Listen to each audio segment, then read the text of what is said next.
ಕಾಗೆಗೆ ಎಷ್ಟು ಅನ್ನ ಹಾಕ್ತಿರೋ ಅದು ತುಂಬ ಒಳ್ಳೆಯದು. ಕಾಗೆಗೆ ತುಂಬ ಅನ್ನ ಹಾಕೋದ್ರಿಂದ ಈ ಜಗಳಗಳು ನಿಮಗೆ ಕಮ್ಮಿ ಆಗುತ್ತೆ. ಭಾಳ ಜಗಳಗಳು ಕಮ್ಮಿ ಆಗಿದೆ, ನಿಮ್ಮ ಪ್ರಾಬ್ಲಮಿಂದ ನೀವು ಆಚೆ ಬರ್ತೀರ ಅಂತ ಹೇಳುತ್ತೆ.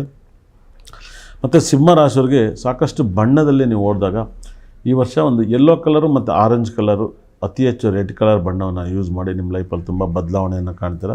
ತುಂಬ ಬ್ಯೂಟಿಫುಲ್ ಮತ್ತು ಗ್ರೀನ್ ಕಲರ್ ಬಣ್ಣವನ್ನು ಪಟ್ಟೆಯನ್ನು ಅತಿ ಹೆಚ್ಚು ಯೂಸ್ ಮಾಡಿ ನಿಮ್ಮ ಲೈಫಲ್ಲಿ ಸಾಕಷ್ಟು ಫಲವನ್ನು ನೀವು ಕಾಣ್ತೀರ ಅಂತ ಹೇಳುತ್ತೆ. ಶುಕ್ರ ಗ್ರಹ ನಿಮಗೆ ತಾಂಡವಾಡ್ತಾ ಇದ್ದಾನೆ. ನಿಮ್ಮ ಶುಕ್ರ ನಿಮಗೆ ಅಷ್ಟು ಐಶ್ವರ್ಯನೂ ಕೂಡ ಕೊಡ್ತಾನೆ ಸಿಂಹರಾಶಿಯವರಿಗೆ, ಭಾಳ ವೈಬ್ರೇಷನ್ನು.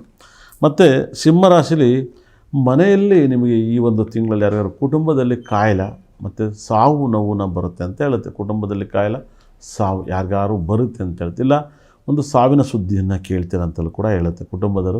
ಕುಟುಂಬದ ಅಧಿಪತಿ ಬುಧಗ್ರಹ 2ನೇ ಮನೆ ಅಧಿಪತಿಯಾಗಿ, ಬುಧನೂ ಕೂಡ 2ನೇ ಮನೆ ಅಧಿಪತಿಯಾಗಿ 11ನೇ ಮನೆ ಅಧಿಪತಿಯಾಗಿ ವ್ಯಯಸ್ಥಾನದಲ್ಲಿ ಸಂಚಾರ ಮಾಡೋದು, ಇದೆಲ್ಲವೂ ಕೂಡ ನೋವನ್ನು ನೋಡಬೇಕಾಗುತ್ತೆ. ಮತ್ತು ಯಾರು ಸಿಂಹ ರಾಶಿಯಲ್ಲಿ ನಾನು ಹುಟ್ಟಿರೋರು, ನಾನು ಹೇಳೋದು ಇಷ್ಟ ಅಂದರೆ ನಿಮ್ಮ ಸಂಬಂಧಿಕರು ಯಾರು ಒಬ್ಬರು ನಷ್ಟವನ್ನು ಅನುಭವಿಸ್ಬಿಡ್ತಾರೆ. ಕುಟುಂಬದ